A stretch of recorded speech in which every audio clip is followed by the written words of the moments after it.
लेकिन उसने जवाब नहीं दिया। जंगल पहुंचकर बल्लू ने बकरियां छोड़ दी। वो पास की पगडंडी पर बैठा। तभी झाड़ियों से अचानक सरसराहट सुनाई दी। कौन है वहां? कुछ देर बाद उसने पास जाकर देखा, एक सुंदर नीलकंठ पक्षी जमीन पर पड़ा है। वो बुरी तरह से घायल था और हाफ रहा था। अरे तुझे क्या हुआ रे? डर मत, मैं तुझे कुछ नहीं करूंगा। उसने अपना गमछा उतारा और पंछी को बहुत प्यार से उसमें लपेट लिया। उसकी आंखों में दया साफ झलक रही थी। घर पहुंचकर बल्लू ने माई से कहा, माई देखो, ये पंछी जंगल में मिला। लगता है नीलकंठ है। इसका पंख घायल हो गया है। हे भगवान, नीलकंठ बेटा, ये तो पवित्र पक्षी है। इसका ध्यान रखना वरना पाप लगेगा। माई, जब तक मैं हूं इसे कुछ नहीं होगा। बल्लू ने नीलकंठ के पंख पर हल्दी और तेल लगाया और उसे पानी पिलाया और बाजरे के दाने दिए और वो उसके पास बैठा रहा। शाम ढलने लगी। अब छोड़ दे बेटा, तू खुद ही भूखा है। कुछ खा ले वरना और बीमार पड़ जाएगा। माई, जब तक ये सांस ले रहा है मैं इसे अकेला नहीं छोड़ सकता। मैं ठीक हूँ, तू चिंता मत कर। रात गहरी हो चुकी थी। माई सो चुकी थी, लेकिन बल्लू अभी भी पक्षी के पास बैठा था। तभी पक्षी ने हल्की हरकत की। अरे तू जाग गया? अच्छा है, अब तू बच जाएगा। लेकिन अगले ही पल बल्लू का दिल धक से रह गया। नीलकंठ ने सर उठाया और उसकी आंखों में गहराई से देखा और फिर इंसानी आवाज में बोला, बल्लू, तेरी सेवा ने मुझे छू लिया है। ये तू बोल रहा है?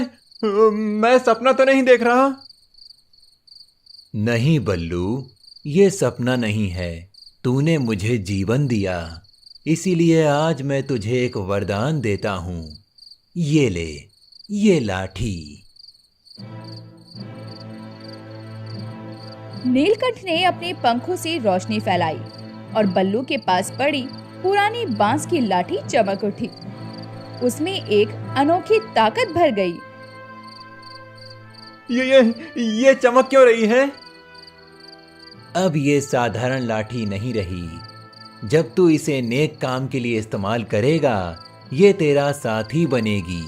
तूने भूख, दुआ और दर्द देखा है। अब इस लाठी से दूसरों का सहारा बन। लेकिन याद रखना, अगर इसमें लालच का इस्तेमाल किया तो ये लाठी तेरा सबसे बड़ा बोझ बन जाएगी। मैं वादा करता हूं नीलकंठ भाई, मैं इस लाठी को सिर्फ भले कामों में चलाऊंगा। नीलकंठ ने पंख फैलाए और नीली रोशनी में गायब हो गया। झोपड़ी में सिर्फ बल्लू और उसकी चमकती लाठी रह गए। सुबह की धूप हल्की हल्की फैल रही थी।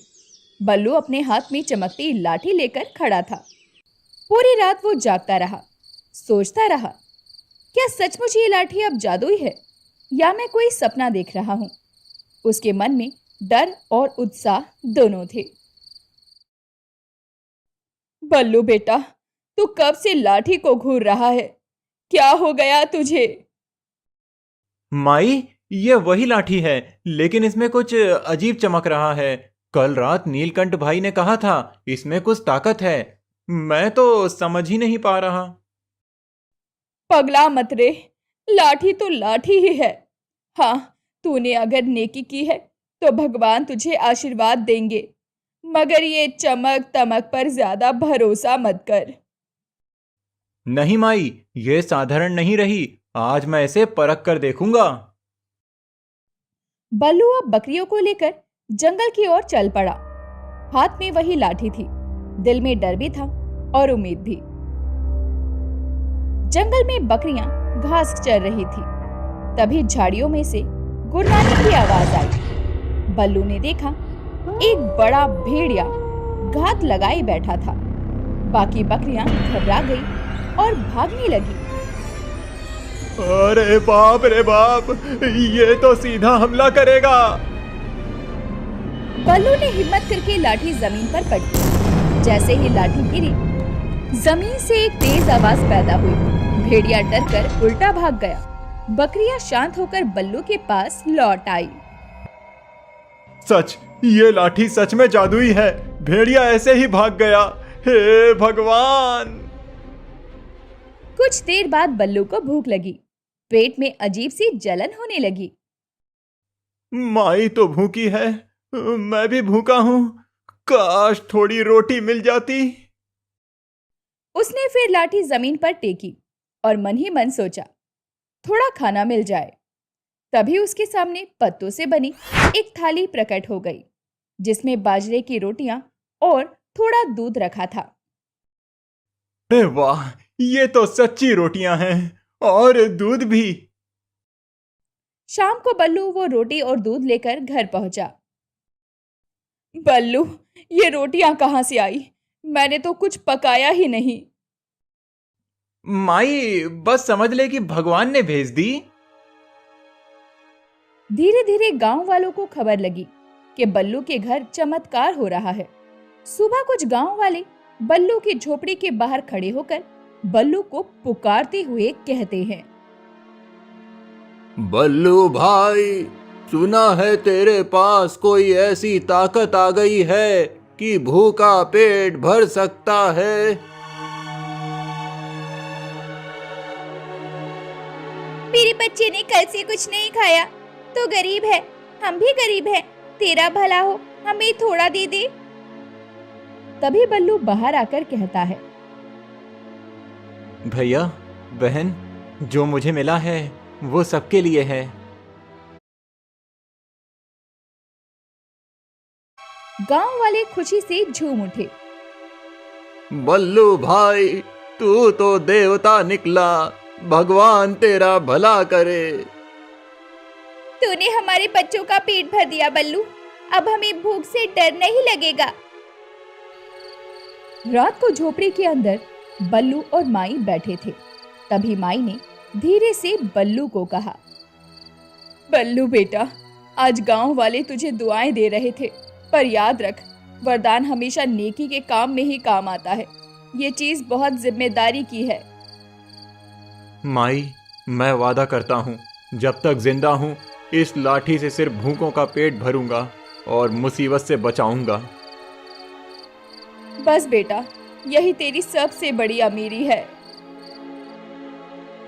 कुछ दिनों में ही बल्लू और उसकी लाठी का चमत्कार पूरे गांव में चर्चा का विषय बन गया। लोग चौपाल पे अब सिर्फ उसकी ही बातें करते थे। भैया, बल्लू की लाठी से तो भूख मिट रही है, अब गांव में कोई बच्चा रोता नहीं। अरे हाँ, अब चूल्हे में धुआं उठता है, औरतें गुनगुनाती हैं, ये सब बल्लू की वजह से हुआ है। सिर्फ गांव ही क्यों, अगर राजा को पता चला तो वो तो बल्लू को अपने पास बुला लेगा।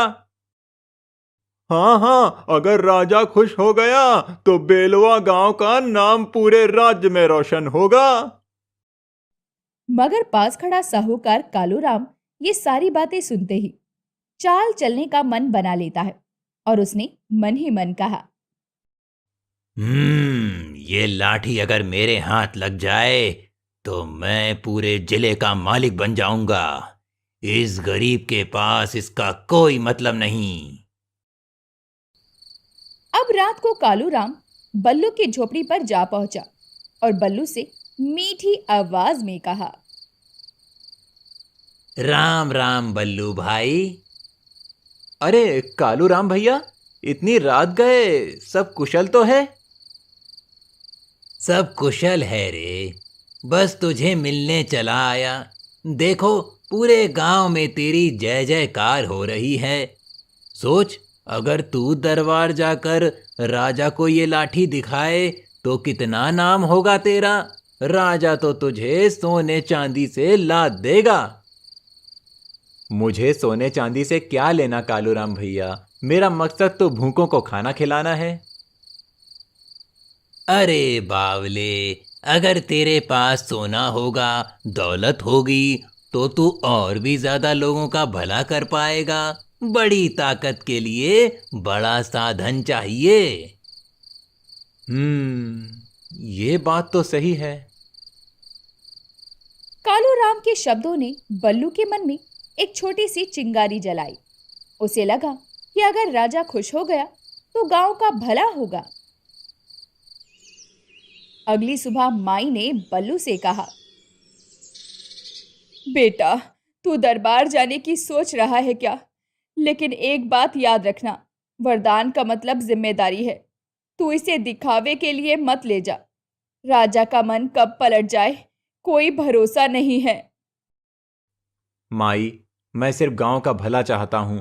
अगर राजा खुश हो गया तो बेलवा गांव भी सुखी रहेगा।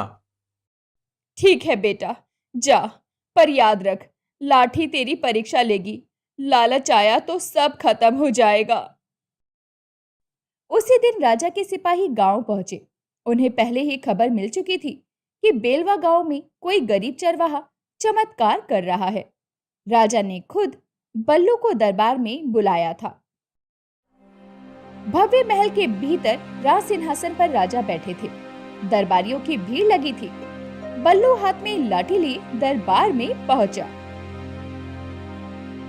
तो तू है वो बल्लू जिसके बारे में मैंने सुना है कि भूखों का पेट भर देता है?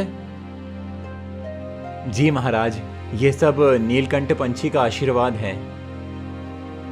अच्छा, तो दिखा हमें भी तेरा चमत्कार। बल्लू ने लाठी जमीन पर टेकी और मन ही मन कहा, दरबार में बैठे सभी लोगों को आज भरपेट भोजन मिल जाए। अगले ही पल सामने बड़ी बड़ी थालियों में खाना प्रकट हो गया। अरे वाह, शाबाश बल्लू, तूने सबका दिल जीत लिया। आज से तू मेरा अतिथि है, तुझे इनाम मिलेगा। राजा ने बल्लू को चांदी के सिक्कों से भरी थैली दी। बल्लू ने झूमकर स्वीकार किया, लेकिन उसके दिल में लालच नहीं था।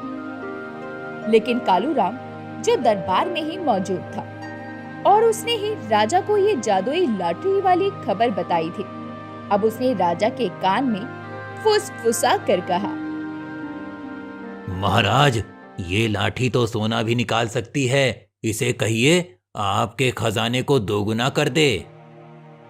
हाँ बल्लू, अगर तेरी लाठी इतनी शक्तिशाली है तो हमारे लिए सोने का पहाड़ बना।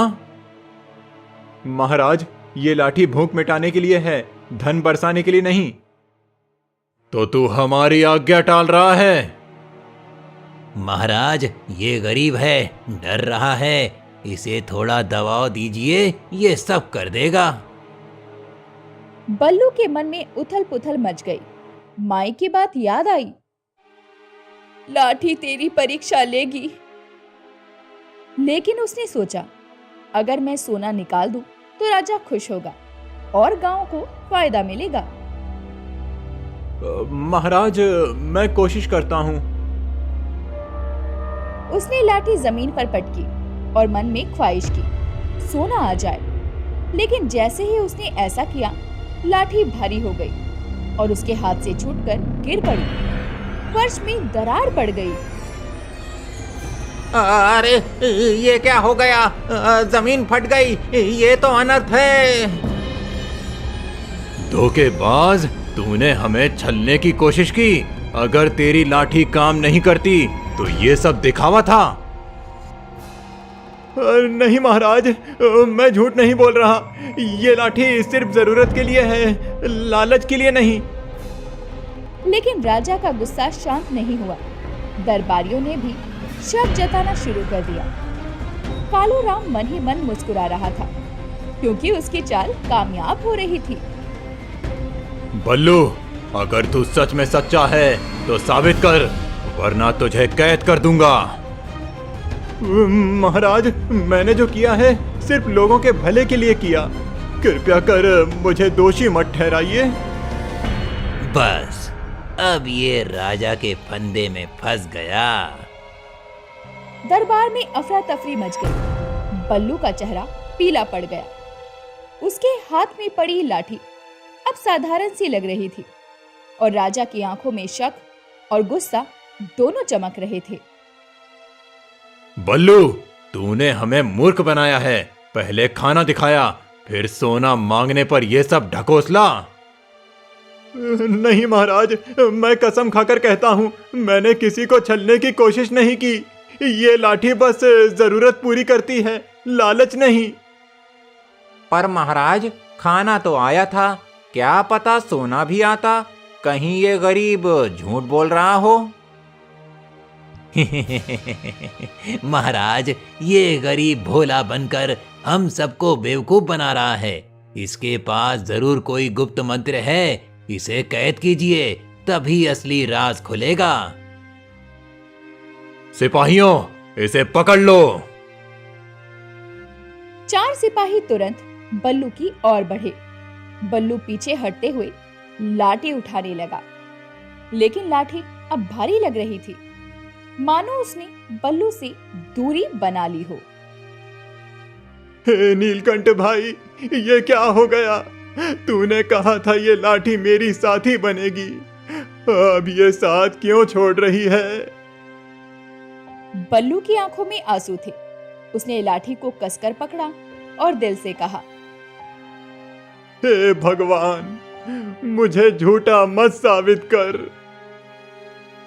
तभी अचानक दरबार के बीच से नीली रोशनी फैली।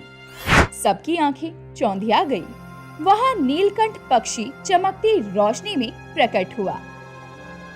रुको, ये गरीब झूठा नहीं है। पूरा दरबार चुप हो गया। सबकी नजरें ऊपर उठी। ये कौन सा चमत्कार है? ये वही चरवाहा है जिसने मुझे मौत से बचाया। मैंने इसे वरदान दिया, मगर इसके साथ एक शर्त भी दी थी। लालच मत करना। ये गरीब अब तक अपनी नियत पर खरा रहा, लेकिन आज तुम्हारे लालच ने इसे कमजोर कर दिया। नीलकंठ भाई, मुझसे भूल हो गई। मैंने सोचा था राजा खुश होगा तो गांव वालों को फायदा होगा, पर अब समझ गया लालच किसी का भला नहीं करता। नीलकंठ का चेहरा कठोर हो गया। बल्लू, तू नेक है, मगर परीक्षा में डगमगा गया। अगर तूने लालच का रास्ता चुना तो ये लाठी तेरे लिए वरदान नहीं, श्राप बन जाएगी। याद रख, ये लाठी भूखों का पेट भर सकती है, जरूरतमंद का सहारा बन सकती है, लेकिन सोना चांदी नहीं दे सकती। इतना कहकर नीलकंठ पक्षी फिर से उस नील प्रकाश में गायब हो गया। तो इसका मतलब ये है, ये लाठी हमारे खजाने के काम नहीं आएगी। हम तो इसे बेकार समझते हैं। महाराज, ये गरीब झूठा है। ये वरदान वाली बातें सिर्फ दिखावा हैं। अगर इसे अभी नहीं रोका गया तो ये पूरे गांव और राज्य को